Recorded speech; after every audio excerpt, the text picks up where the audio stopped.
कर्म हमारे जीवन का एक अभिन्न भाग है। कर्म सभी करते हैं, परंतु क्या कर्म करने से पूर्व एक बार विचार करते हैं? क्या सोचते हैं कि प्रत्येक क्रिया की प्रतिक्रिया अवश्य होगी और वो किसी और कर्म, किसी और फल को जन्म देगी?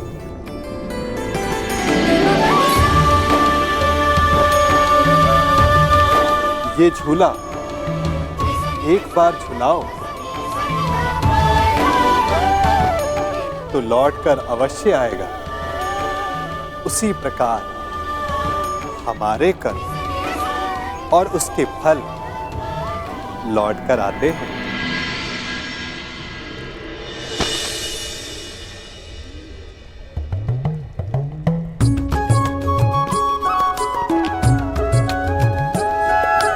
फल से स्मरण हुआ, इस वृक्ष के आम बड़े मीठे हैं।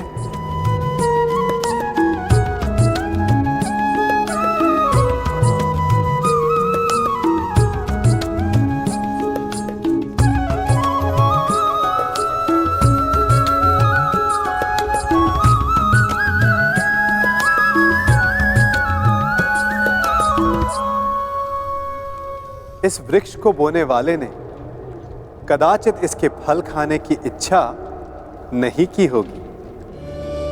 यदि की हो भी तो आवश्यक नहीं कि उसने इसके फल खाए हों, परंतु मैं खा रहा हूं। वर्षों पहले किसी ने यहां आम बोए। यदि वो कांटे बोता तो कदाचित वो पांव में चुभते। कभी कभी हमारी पिछली पीढ़ी के कर्मों का फल हम खाते हैं और हमारे कर्मों का फल हमारी संतति भुगतती है। कर्म करते समय फल की चिंता करना ना करना, ये प्रत्येक व्यक्ति विशेष का अधिकार है, परंतु वो फल बो रहा है या कांटे, उस पे विचार कर लेना उसका कर्तव्य है। क्योंकि मीठा फल मिलेगा या कांटों का दंश सहना पड़ेगा, ये तो आज आपके बोए पर निर्भर करता है। नियति केवल ये निर्धारण करती है कि उसे आप भोगेंगे या आपका भविष्य।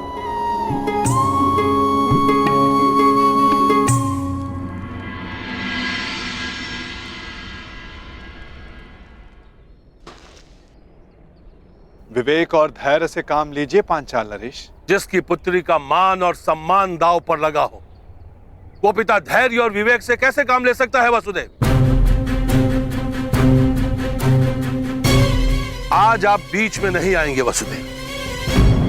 आज पांचाल नरेश द्रुपद पर एक नहीं अपितु 5 ब्रह्म हत्याओं का पाप लगना निश्चित है।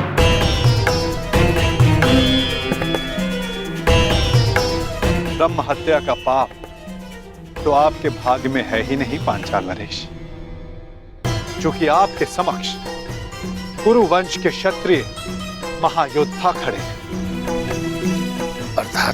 अर्थात ये पांचाल नरेश, ये और कोई नहीं परंतु कुंती पुत्र पांडव है।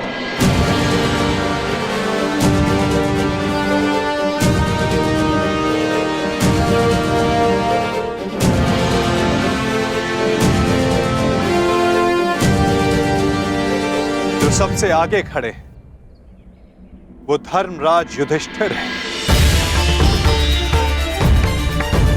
और जिसने खेल खेल में वृक्ष उठाकर स्वयंवर में विघ्न डालने वालों का संहार किया वो महाबली भीम है। और उनके 2 सहायक नकुल और सहदेव।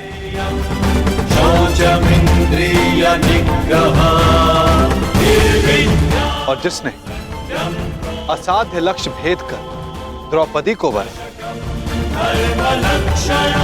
वो वही अर्जुन है पांचाल नरेश, जिसे दमाता के रूप में पाने की आपकी आकांक्षा थी।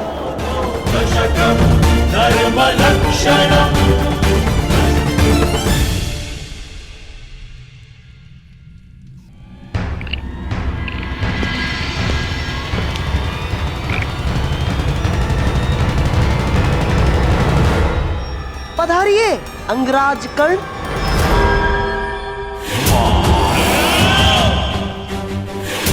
मित्र, तुमने मुझे बुलाया? हाँ। यदि तुम भी यही पूछना चाहते हो कि मैंने उस ब्राह्मण युवक को जाने क्यों,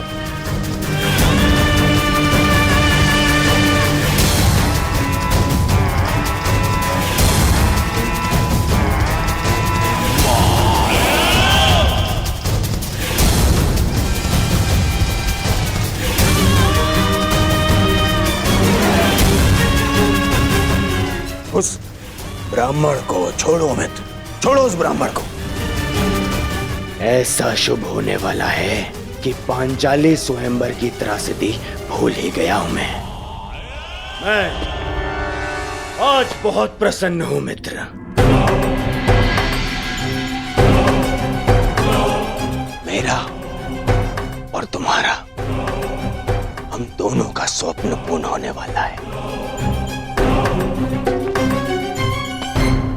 मामाश्री ने ऐसा मार्ग खोजा है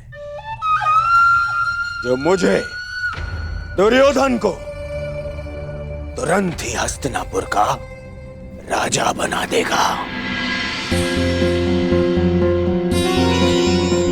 मेरा राज अभिषेक होगा, राज अभिषेक। उसके पश्चात तुम्हारा परिवर्तन का स्वप्न भी पूर्ण हो जाएगा मित्र। हाँ मित्र।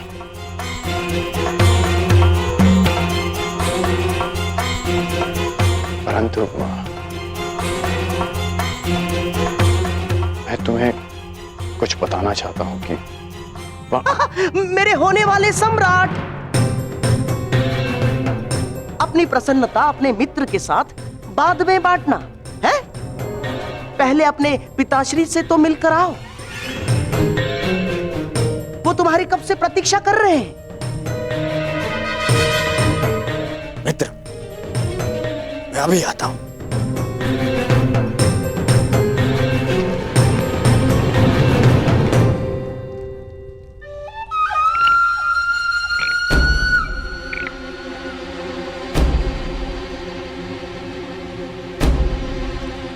जब तक दुर्योधन लौट आए तब तक चौसर के दो दो हाथ हो जाए अंगराज कर्ण। आप सदा अकेले खेलते हैं गांधार राज? हाँ, अकेला ही खेलता हूं, क्योंकि जो स्वयं के साथ अकेला खेलता है वो दूसरों को अपने खेल का पासा बनाने में सक्षम होता है कर्ण। मैं चौसर की नहीं, उस खेल की बात कर रहा हूं जो आप हस्तिनापुर में खेल रहे हैं। खेल तो तुम भी खेल रहे हो अंगराज कर्ण, जिसका प्रारंभ तुमने पांचाल स्वयंवर के युद्ध में कर दिया है? सत्य और निष्ठा से कोई भी मनुष्य अपने लक्ष्य तक नहीं पहुंच सकता कर्ण ना। और तुम ये मत भूलना कि तुम दुर्योधन की किसी भी परिस्थिति में साथ देने की प्रतिज्ञा से बंधे हुए हो कर्ण। क्या कहना चाहते हैं आप? यही कि तुम और मैं, केवल हम दोनों ही जानते हैं कि पांडव अभी जीवित हैं।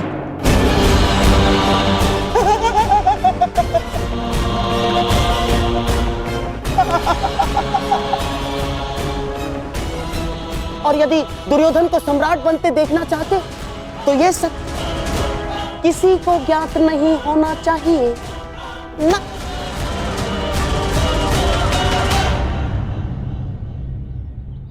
पांचाल नरेश पर ब्रह्म हत्या का दोष नहीं लगेगा?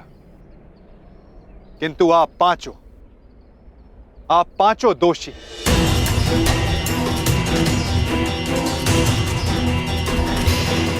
धर्मराज, पांचाल नरेश के क्रोध का कारण नीति संगत और द्रौपदी की पीड़ा भी। यदि कुछ अनीति हुई है तो आप पांचों से।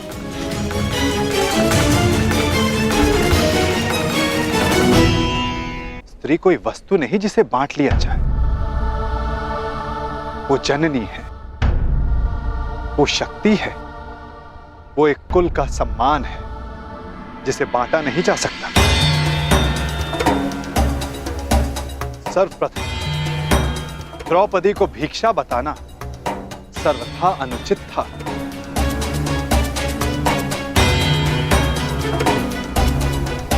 तुमने पांचाली का वरण किया है ना अर्जुन, वो कोई भिक्षा नहीं है।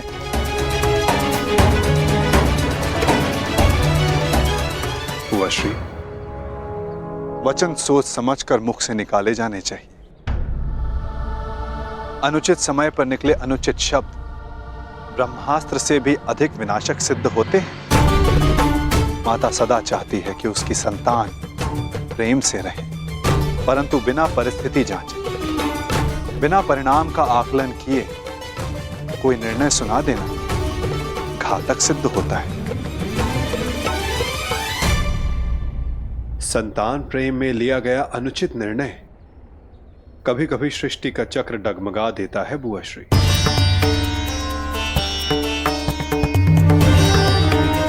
पांडवों से भूल हुई है माना, देवी कुंती से भूलवश वाकदान हुआ है यह भी माना, परंतु वसुदेव, इसमें मेरी पुत्री का क्या दोष? मेरी पुत्री के भविष्य का क्या होगा? ये निर्णय तो स्वयं पांचाली ही ले सकती है। पांचाल नरेश,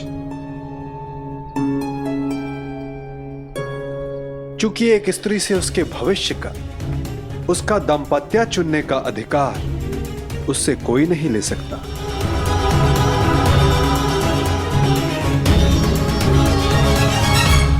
मुझे तुमसे सहानुभूति है सखी, परंतु ये निर्णय तुम्हें स्वयं ही लेना होगा।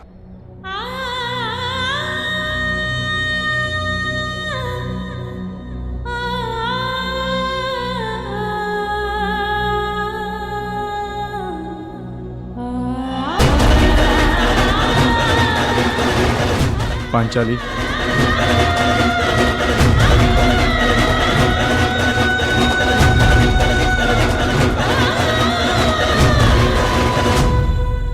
मुझे विश्वास है कर्ण कि तुम न अपनी प्रतिज्ञा तोड़ोगे और ना ही दुर्योधन का स्वप्न। पूर्ण विश्वास। तुम कुछ कह रहे थे योद्धा की रणनीति के विषय में। एक सच्चा योद्धा युद्ध नीति का पालन करता है। वो ना कारण किसी से युद्ध करता है और ना किसी का अधिकार छीनता है। परंतु ये बात आप कैसे समझ सकते हैं? क्योंकि हाथों में बांसे रखकर षड्यंत्र रचने वाला एक सच्चे योद्धा का मन नहीं समझ सकता।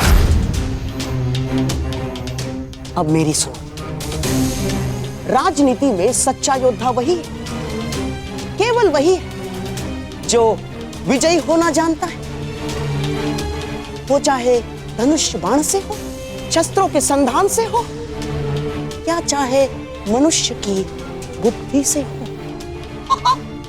तो शकुनी को दुर्बल योद्धा समझने की भूल कभी मत कर बैठना अंगराज कर्ण। सीधे पांव पारा।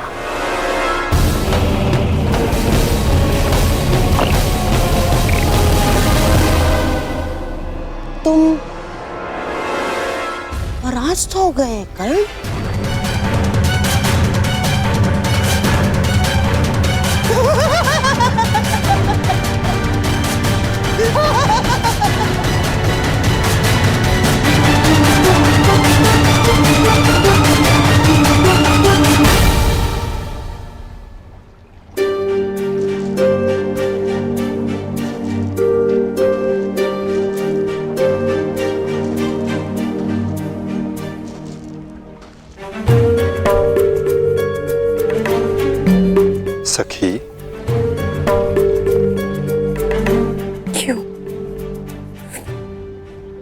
इसलिए सखा,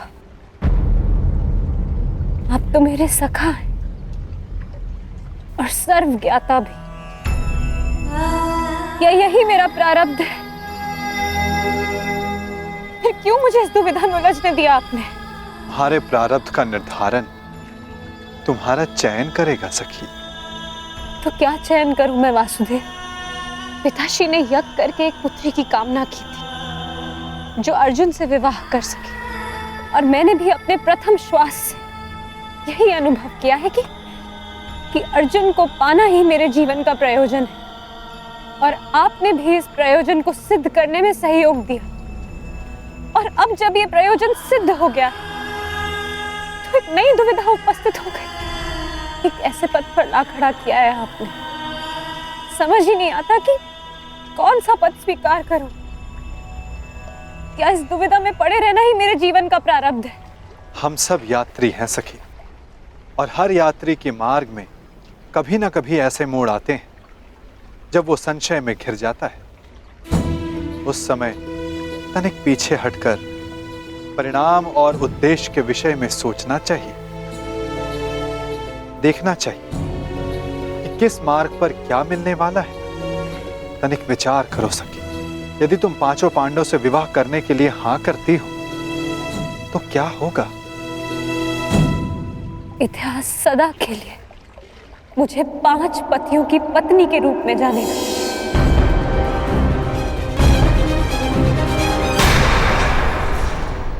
अपमान और उपहास का पर्याय बन जाएगा मेरा जीवन। और यदि तुमने केवल अर्जुन से विवाह किया तो शेष 4 संन्यास ले लेंगे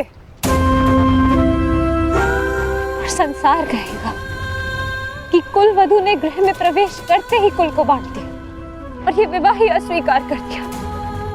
तो जीवन भर के लिए पिताश्री की दृष्टि झुक जाएगी, उनके मस्तक पर एक कलंक लग जाएगा। प्रत्येक स्थिति में द्रौपदी पर कलंक लगना निश्चित है। क्या करूं मैं? ये प्रश्न स्वयं से पूछो या किसी ने कि द्रौपदी का उद्गम क्या है, उसका उद्देश्य क्या है, उसकी यात्रा, उसका लक्ष्य क्या है। अपने आसपास देखो सखी, इस महासागर को देखो, इन मेघों को देखो, इन वृक्षों को देखो। उत्तर मिलेगा सखी।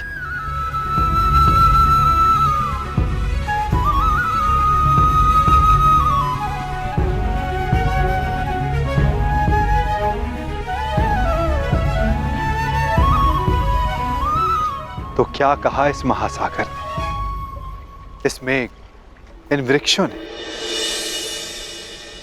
यही कि यदि उद्देश्य से हट जाए तो उद्गम भी लांछित होता है।